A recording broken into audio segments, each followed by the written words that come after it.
안녕하세요. 반갑습니다. 김유라입니다. 오늘은 부동산을 가지고 계시거나 혹은 사고 팔 일이 있으신 분은 꼭 읽어야 할 책, 부동산 절세 완전 정보 가져왔습니다. 최근 몇 년간 정말 많이 정책이 바뀌었고 세금이 정말 복잡해졌는데요. 사실상 집이 한 채이신 분이나 두 채이신 분들이 더 복잡하게 느낄 수 있는 그런 부분이 많았어요. 제가 이 책을 보면서 정말 너무 놀랐어요. 이 정도면 세금 고시가 아닌가 할 정도로. 저는 정말 10년 전부터 세금 공부했었고 모르는 게 있으면 뭐 국세청에 전화해서 물어보기도 했는데요. 와, 지금은 이렇게 단순하지 않다.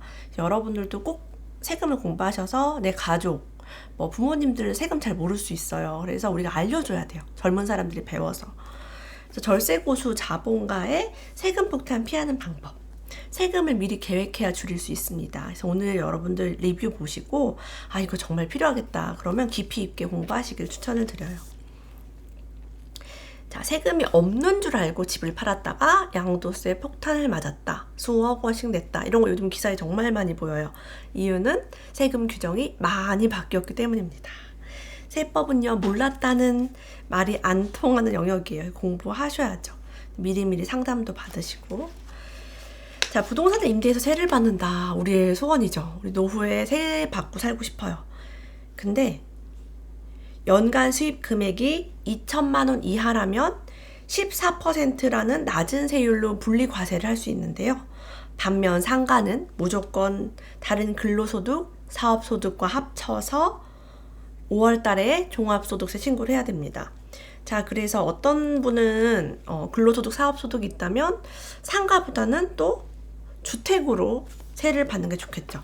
이런 식으로 누구는 상가가 유리할 수도 있고 누구는 주택으로 임대료를 받는 게 유리할 수 있습니다. 사람마다 다르다. 양도소득세를 비과세도 받을 수 있지만 감면도 받을 수 있어요. 감면을 해주는 그런 때도 있고 그런 제도도 있습니다. 이런 경우는요, 감면받은 세액의 20%는 농어촌 특별세라는 것을 내야 됩니다. 예를 들면 1억을 원래 내야 돼요. 그럼 감면을 받았어요. 그럼 그 중에 20%인 2천만 원은 농어촌 특별세를 내야 합니다. 그러니까 완전히 제로는 아니죠. 자, 그럼 이렇게 정책이 많이 바뀌어서 세금이 복잡한데 난 잘 모르는데 어떡하냐, 불안하다 하시는 분은요, 공짜로 상담을 또 받을 수 있는 통로가 있습니다. 국세상담센터 126에 전화하실 수 있고요. 홈택스라는 사이트에 들어가면 인터넷 상담을 할 수 있어요. 상담 제보 코너에 들어가시면 그러면 하루에서 3일 정도면 답변을 받을 수가 있습니다. 그리고 나와 유사한 어떤 질문도 볼 수 있고요. 국세법령 정보 시스템이라는 곳에 접속을 하면 법규 상담 사례와 유권 해석 조세 판례를 보실 수가 있어요. 그래서 세금 하기 싫어 하시는 분도 이런 거 이용하셔서 조금 더 내가 궁금한 거를 해결할 수 있으면 좋겠습니다. 자, 제가 되게 쇼킹한 케이스를 봐서 밑줄을 쫙쫙 그어봤어요. 어떤 분이 낙찰을 경매로 싸게 이제 3억 5천에 받아서 4억에 파셨어요. 근데 이 4억의 물건을 산 사람이 취득세를 신고했는데, 취득세가 1억 6백이 나왔대요. 아니, 어떻게 4억짜리를 샀는데 1억 6백이 나오죠? 이해가 안 가죠. 봤더니, 낙찰가는 3억 5천만 원이었지만 이 부동산이 공시 가격이 23억 원이었다고 합니다. 그러니까 옛날에 되게 비쌌던 지역이 이제 쭉 폭락을 했던 그런 사례인 것 같아요. 자, 처음 낙찰받은 사람은 취득세를 1,610만 원만 냈대요. 경매는요, 낙찰가 기준으로 취득세를 낸다고 합니다. 근데 일반 매매는 실거래가와 공시가격 중에 큰 것을 기준으로 취득세를 매긴대요. 전 몰랐어요. 전 취득세 정말 많이 내봤지만 원래 공시가격보다 취득세가 좀 비싸거든요. 주택이나 뭐 대부분 상가나 대부분 땅이 그래요. 근데 지금 이 케이스는 어떤 구도심의 목욕탕 사례였던 것 같아요. 그래서 대법원에 판결까지 갔었대요. 나 이거 부당하다, 억울하다, 몰랐다. 대법원에서는 1억 6백만 원 취득세를 내라고 했대요. 여러분, 공시지가 높은 건물이나 땅을 살 때 정말 조심해야겠어요. 아파트는 이런 경우가 없지만 그죠, 정말 놀랐습니다. 자, 여러분 혹시 지분을 소유하는 거에 대해서 알고 있나요? 예를 들면 아파트도 공동 명의로 살 수 있고요. 형제, 자매, 가족 간, 친구 간에 또 부동산을 공동 소유할 수 있습니다. 주택을 이렇게 가지고 있는 경우에 주택수에 포함이 돼요. 제가 제 친구랑 2분의 1씩 해서 아파트를 샀어요. 그러면 그것도 저한테 한 채로 되는 거예요. 내가 우리 엄마랑 또 같이 지분을 샀어요. 그럼 그것도 두 채로 되는 거예요. 우리가 주택수를 판단할 때 그럼 김유라가 지금 사는 집 한 채, 친구랑 산 거 한 채, 저것도 한 채예요. 신기하죠? 내가 반쪽만 갖고 있어도 한 채로 간주가 됩니다. 그래서 1가구 몇 주택이다, 다주택이다 하는 것에 이것이 포함되어 있기 때문에 조심조심해서, 왜냐하면 다주택의 경우에는 취득세를 많이 낸다거나 그 다음에 양도세를 많이 낼 수 있기 때문에 잘 생각하셔서 하셔야 됩니다. 섣불리 이제 이런 공동명의로 뭐 준대 이러고 무조건 좋아하시면 안 되겠죠. 자, 지방세법을 개정 정말 많이 했죠. 2020년 8월 12일 이후에 취득하는 조합원 입주권, 주택 분양권, 오피스텔은 취득세 중과 판단 시 소유 주택수에 가산한다. 전에는 주택수에 안 들어갔어요. 원래 주택이 아니니까. 입주권, 분양권은 집이 아니잖아요. 나중에 집이 될 물건이지. 근데 이것들도 이제 취득할 때 취득세 한 채, 두 채, 세 채, 채수에 따라서 다르죠. 요걸 한번 꼭 체크하셔야 됩니다. 이제는 복잡하죠. 자, 조합원 입주권, 빌라나 단독주택 지역을 때려 부수고 아파트를 짓는 지역이죠. 도시 지역에 많습니다. 시골은 땅이 많기 때문에 땅에 지으면 되지만, 자, 이런 경우에 무주택자가 조합원 입주권을 취득할 때 언제 사면 좋은가? 건물을 멸실하기 전에 사면 좋습니다. 그러니까 포크레인으로 이제 다 철거하기 전에 사라는 얘기예요. 멸실 전에는 주택이므로 취득가액이 1%에서 3%입니다. 무주택자인 경우는 이제 최저의 취득세를 적용을 받는 거죠. 멸실 후에는요, 토지로 취득하기 때문에 4%를 적용을 받습니다. 반면에 다주택자라면 멸실을 한 다음에 토지를 사는 게 유리합니다. 이유는 멸실 전에 사면 다주택자 중과세가 적용이 되어서 두 채부터는 8%, 세 채부터는 12%가 적용이 돼요. 이거는 조정지역 얘기를 하는 거죠. 자, 근데 이렇게 됐을 때 취득세가 너무 많죠. 그러니까 이런 분은 토지를 사면 유리해요. 예전에는 다주택자가 1.1%여서 그냥 건물이 있을 때 많이 샀습니다. 자, 2020년 8월 12일 이후에는 분양권을 취득하면 분양권 취득 당시의 세대별 주택수에 따라 향후 아파트의 취득세 중과가 결정됩니다. 자, 여러분 처음 들으시는 분 이게 뭔 소리야? 이게 한국말이니? 이럴 거예요. 그 정도로 이렇게 꼼꼼하게 곱씹어가면서 한 문장 한 문장 이게 뭔 소리지? 이러면서 한국말인데 보셔야 돼요. 자, 이게 뭐냐?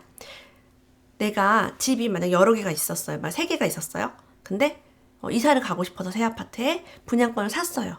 2020년 8월 12일 이후에.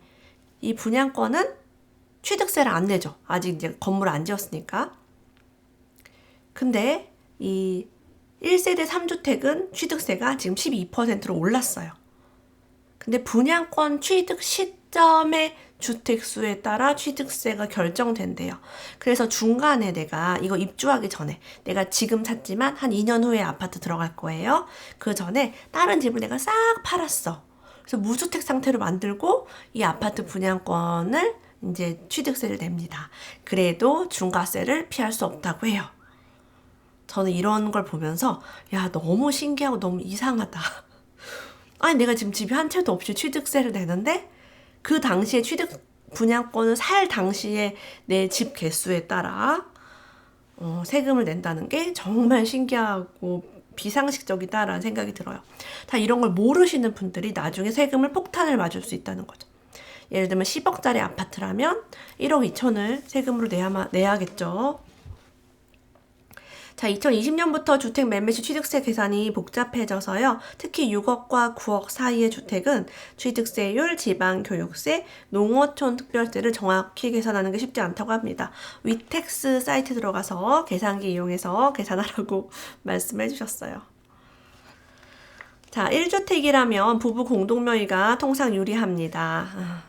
우리 그 종합부동산세 낼 때요. 단독 명의는 9억을 공제해주지만 공동 명의는 한 사람에 6억씩 총 12억 원을 공제받을 수 있어요. 그래서 한 가정이 한 10몇 억짜리 집 정도 있을 때 이제 세금이 이제 거의 없거나 많지 않을 수 있습니다. 부담되지 않는 금액이 되겠죠. 반면에 조정 대상 지역에 2주택을 가지고 있다면 부부가 각각 한 채씩 소유하는 것이 유리하대요. 이런 경우는 모두 중과세율을 적용을 받습니다. 세율이 올라가요. 개수가 많아지면. 그래서 개수를 그냥 하나로 줄여버리는 거죠. 왜냐하면 종합부동산세는 세대별이 아니라 인당 과세예요. 그러니까 어떤 거는 세대별이고 어떤 건 인당이니까 이걸 다 이제 공부를 해서 해야겠죠. 왜냐하면 중과세율은 일반 세율에 비해서 2배 이상 이제 올라가기 때문에 따로따로 하면은 최저 그 세율을 낼 수 있는 거죠. 저 같은 경우는 옛날에 산 게 대부분이기 때문에 이렇게 나눌 수가 없네요. 이미 취득세를 옛날에 내고 취득을 해서. 여러 해 나누어 팔기, 양도소득세는요, 매년 초부터 말까지 발생한 양도차익을 모두 합산해서 매깁니다. 그래서 한 해에 여러 개를 팔게 되면 합산이 돼서 세율 구간이 막 올라가요. 세금을 굉장히 많이 내게 되죠. 그래서 어떤 분은요, 내가 지금 급하게 여러 채를 팔아야 되는데, 올해 세금을 너무 많이 냈어요. 구간이 너무 올라가요. 그런 경우에는 이렇게 낼 수 있어요. 1월 1일에 잔금해주세요. 1월 2일에 잔금해주세요. 해서 다음 해로 넘기는 거죠. 이때는 다음 해 내가 또 팔 물건들이 뭐가 있는가, 다음 해가 세금이 더 많은가, 올해가 더 많은가를 또 예측해서 그 분리를 해야겠죠. 만약에 1월로 넘겼는데 내년에 낼 세금이 훨씬 많다. 차라리 올해 조금 이렇게 하는 게 좋을 뻔했다. 이것도 우리가 계획을 해야 됩니다. 양도소득세는요, 부부라도 개인별로 계산하기 때문에 공동 명의를 하면 이익이 분산돼 세금이 줄어듭니다. 아까 어때요? 종합부동산세는 한 명 한 명 각자 하는 게 또 좋다 그러고, 이거는 또 공동 명의라면 양도세는 낮다고 합니다. 그러니까 이것저것 계산을 다 해봐야 돼요. 자, 손해난 집이 있다면 이익 본 집과 같이 팔게 되면 세금이 낮아집니다. 같은 해에 팔면 이제 그거를 합산해요. 하나는 1억을 벌었고 하나는 1억을 손해를 봤다. 그러면 플러스 마이너스에서 빵. 나의 양도 차익 이익은 빵이에요. 손해를 보실수록 부동산 투자를 해야 되는 이유가 바로 여기에 있습니다. 남들은 세금 다 내는데 나는 마이너스 난 게 있기 때문에 혹시 이익을 보면은 세금을 굉장히 안 내거나 적게 낼 수 있어요. 단 같은 해에 팔아야 되니까 이것도 전략을 좀 세워야겠죠. 자, 1세대 1주택 비과세 요건. 한 집이 양도일 현재 1주택을 보유하고 있는 경우로서 해당 주택 보유 기간이 2년이 넘어야 됩니다. 다주택자는요, 다 팔고 마지막으로 한 채가 된 날로부터 2년이 지나야 돼요. 그러니까 다주택자는 예전에는 다 팔고 그 다음날 팔면 1주택이 됐는데 이제는 그런 게 안 되는 거예요. 그러니까 이렇게 바뀐 것들을 체크를 하셔야 됩니다. 취득 당시 조정 대상 지역에 있는 주택은 보유기간 중 거주기간이 2년이 넘어야 돼요. 취득 당시에 비조정 지역이었는지 조정 지역이었는지를 또 체크해야 됩니다. 이걸 방심하면 세금을 몇 억씩 낼 수 있고요. 지금 내고 있는 분들이 많습니다. 나라는 봐주지 않는다는 거, 몰랐어요, 그런 거 없다는 거, 그게 핵심이죠. 자, 만약에 내가 이달 안에 집을 팔아야 1가구 2주택으로 비과세를 받을 수 있다. 근데 갑자기 집이 안 팔린다. 이럴 경우는 어떡할까요? 근데 막 사람을 어떻게 구했어요. 그랬는데 이 사람이 지금 당장 이번 달엔 돈을 줄 수가 없고 다음 달에 잔금을 치를 수 있다고 해요. 이런 경우는 유도리 있게 다음 달로 내가 잔금을 치르면 중과세를 맞아서 2억 5천을 양도세를 내야 합니다. 자, 이런 경우는 잔금을 받기 전에 먼저 소유권을 넘기는 방법이 있습니다. 저도 소유권 먼저 넘긴 적이 있어요. 왜냐하면 잔금일과 소유권 이전 접수일 중에 더 빠른 날이 주택 처분일입니다. 그래서 이거는 법이기 때문에 내가 돈을 못 받으면 그냥 소유권만 먼저 넘겨줘야겠다. 그런 걸 계약서에다 잘 표기를 하면 좋겠죠. 여러 가지를 좀 잘 활용해서 나한테 가장 유리한 절세법을 해야 됩니다. 자, 공동 투자한 경우는 지분이 아무리 적어도 1주택입니다.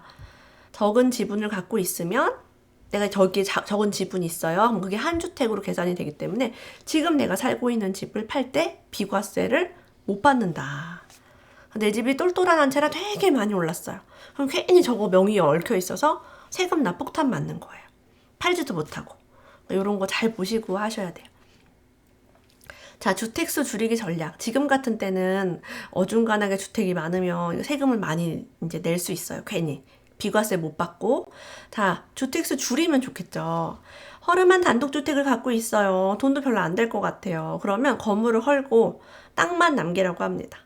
뭐 세도 못 받는다 이러면 건물을 철거하고 멸실 등기를 하면 건물이 사라지기 때문에 주택수에서 제외됩니다. 땅을 가지고 있는 개념이 되겠죠. 이건 또 세금이 그러면 주거에 대한 세금이 아니라 땅에 대한 세금으로 나중에 바뀔 겁니다. 자, 건물분을 증여합니다. 별도 세대원인 자녀나 부모에게 건물 부분만 증여하래요. 가령 부모님이 주신 낡은 집이 있다면 건물 부분만 다시 부모님께 증여하면 됩니다. 낡은 집은 땅이 비싼 것이지 건물은 거의 비싸지 않기 때문에 증여세가 거의 나오지 않고 부모 자녀 간 증여 시에는 5천만 원까지 공제가 되기 때문에 대부분 이 안에서 해결이 됩니다. 여러분 건물값은 거의 빵원이에요. 막 수십 년 된 건물이 그런 거 있죠? 거의 값이 없습니다. 만약에 증여를 받는다 시골집을 그러면 건물 받지 마시고 땅만 주세요. 건물은 그냥 엄마 아빠 명의로 하세요. 이런 방법도 있어요. 땅만 증여할 수 있어요.